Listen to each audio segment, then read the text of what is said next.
Hi welcome back maths Naresh ఈ class. ఇవాళ మనం ఇంజనీరింగ్ ఫస్ట్ ఇయర్కి సంబంధించిన M1లోని లీనియర్ ఆల్జీబ్రా అండ్ క్యాలిక్యులస్ అనే పేపర్ టైటిల్కి సంబంధించిన యూనిట్ 1 మ్యాట్రిసెస్కి సంబంధించిన మనం గాస్ ఎలిమినేషన్ మెథడ్ని ఉపయోగించి ఎట్లా సాల్వ్ చేయాలో లీనియర్ ఈక్వేషన్స్ని చూద్దాం. ఓకే, సరే.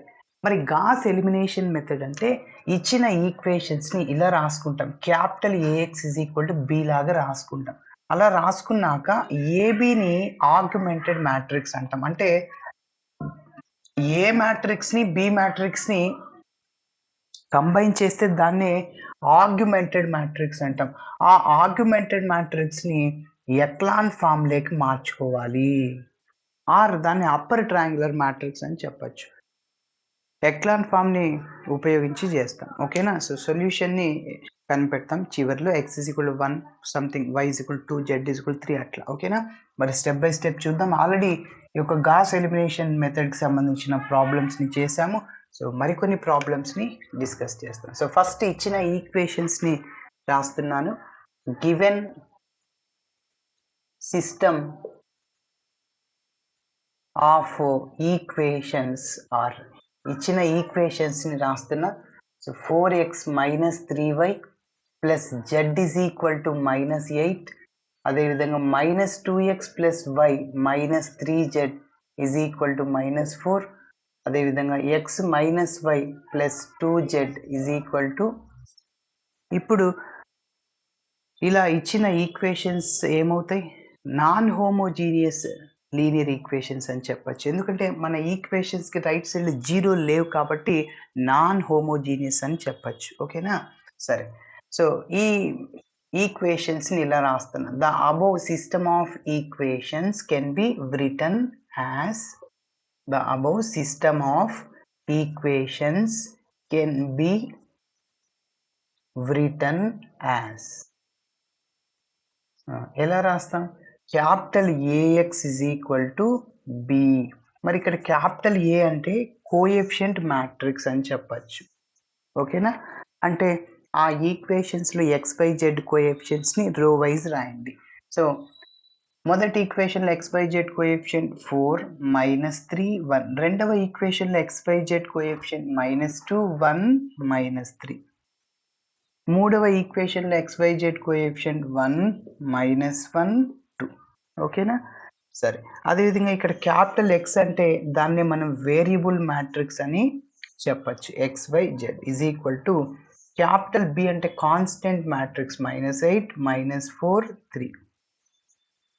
ఓకే, మరి ఇక్కడ వేర్ క్యాపిటల్ X అదంతా రాద్దాం. వేర్ క్యాపిటల్ A అంటే కోఎఫిషియంట్ మ్యాట్రిక్స్ అంటాము. Where capital A is equal to coefficient matrix.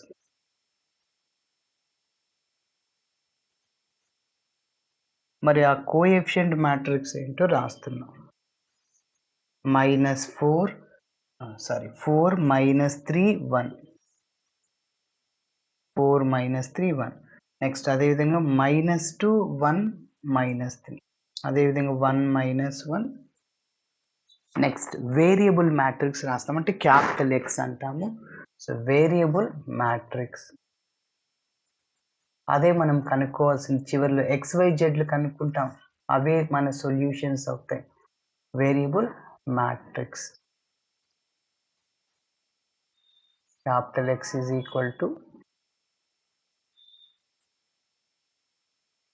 Variable matrix అని చెప్పచ్చు. So XYZ. అదేవిధంగా ఇక్కడ చివరిలో B అనేది constant matrix. So capital B is equal to constant matrix. మరి కాన్స్టెంట్ మ్యాట్రిక్స్ మనం కాలం వైజ్ రాయాల్సి ఉంటుంది. సో -8, అదేవిధంగా -4 3. ఓకే, ఇప్పుడు మనం ఏం చేస్తామంటే ఈ యొక్క గాస్ ఎలిమినేషన్ మెథడ్లో ఆగ్మెంటెడ్ మ్యాట్రిక్స్ని కనుక్కుంటాం. Okay, so augmented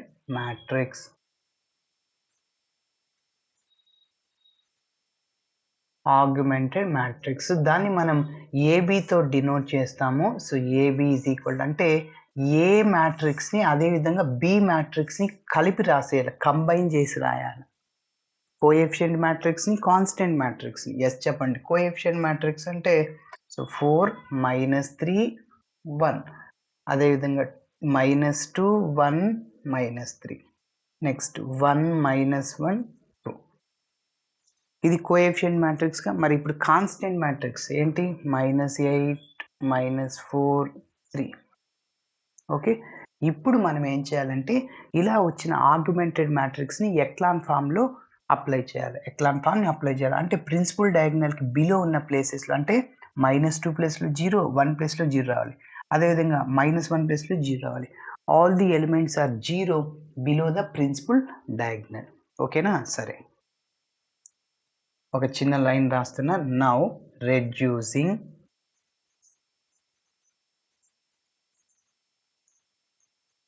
the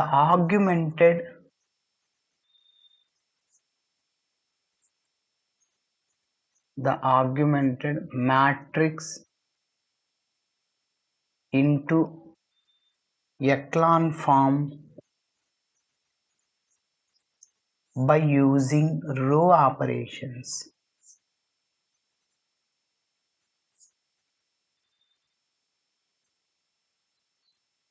okay,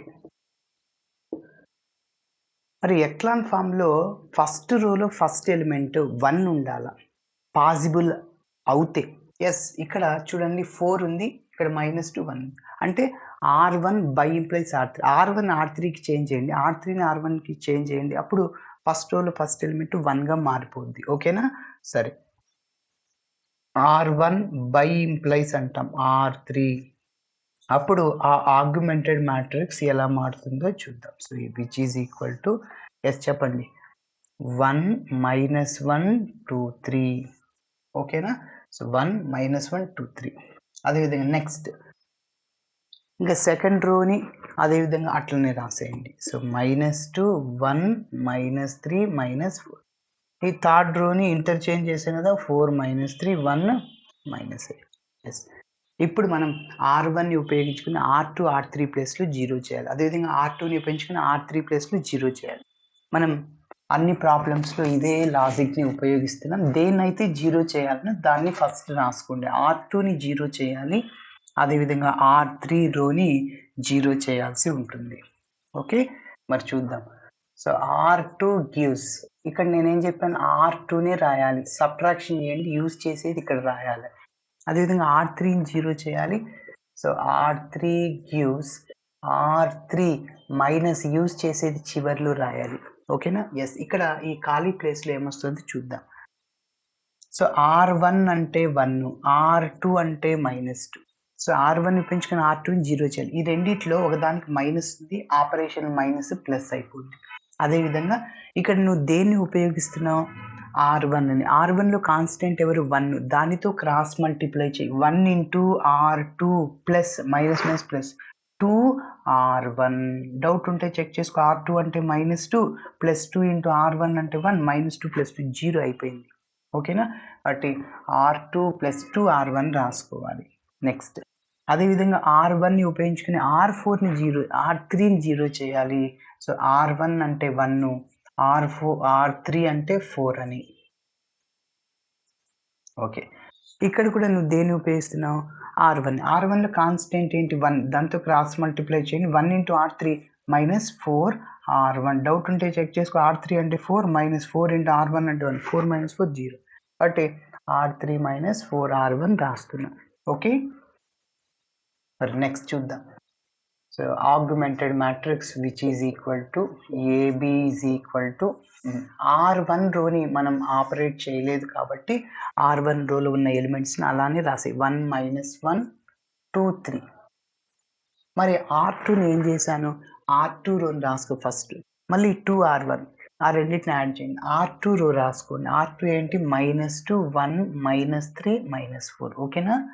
అదేవిధంగా R1 రోని 2తో మల్టిప్లై చేసి 2 1s 2 -2 2 2s 4 2 3s 6. మిడిల్లో మైనసా ప్లస్సా ఉండేది, ప్లస్ కాబట్టి డైరెక్ట్గా ఇక్కడ ఏ సింబల్స్ ఉన్నాయో వాటితో యాడ్ చేసేయండి. -2 + 2 0, 1 -2 అంటే -1, -3 + 4 అంటే 1, -4 + 6 అంటే 2 అన్నమాట. కాబట్టి సో 0 -1 1 2. ఓకే. అదేవిధంగా మనం R3ని ఏం ఆపరేషన్ చేసామో ఒక్కసారి చూద్దాం. R3 రోని రాసుకోండి. First 4 -3 1 -8.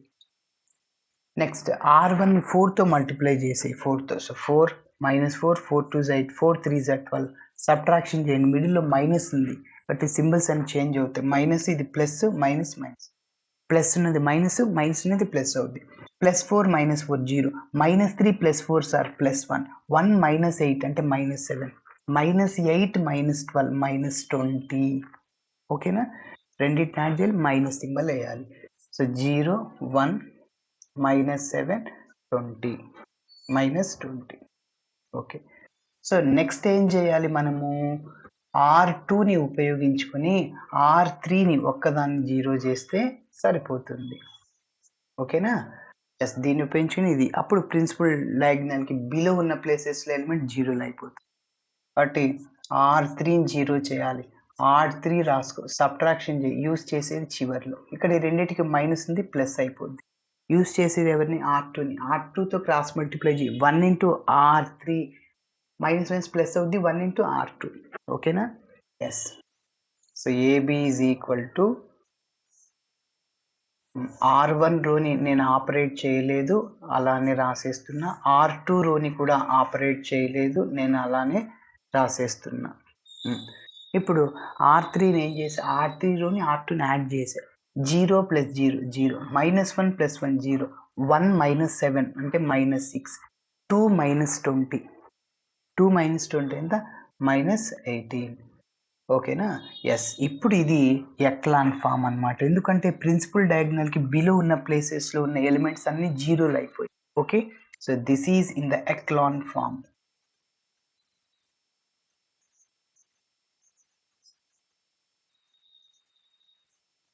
This is in the echelon form. Okay, so which is equal to, again this can be written as Ax is equal to B form లోకి రాసుకొని corresponding equations రాసుకొని బ్యాక్ సబ్స్టిట్యూషన్ మెథడ్ ఉపయోగించి x y z values ని కనుక్కుంటాం. Okay. Yes. So this is equivalent to ఎలా రాస్తాం దీన్ని? Again Ax is equal to, ఇది కాన్స్టెంట్ అన్నమాట. ఎస్, చూడండి. సో నెక్స్ట్ ఇక్కడ R1 రోని అలానే నేను రాయాలి. ఇక్కడ 1 కదా, సారీ. సో 1 -1 2 3, ఇంకా R2ని అలానే రాసి ఇంకా R3ని ఆపరేషన్ చేసి. ఎస్. ఇప్పుడు చూడండి. సో 1 -1 2 3, అదేవిధంగా 0 -1 కాన్స్టెంట్ని అవుట్ సైడ్ రాద్దాం. 0 -1 1, next 0 0 -6 into x, capital X అంటే small xy z is equal to constant matrix 3 2 -18. ఓకేనా?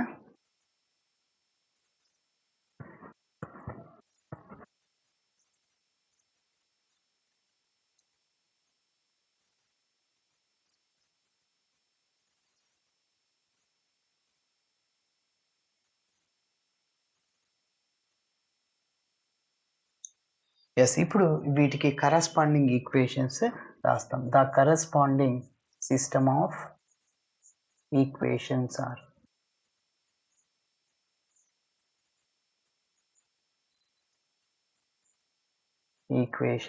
ఆర్ ఏంటో ఒకసారి చూద్దాం.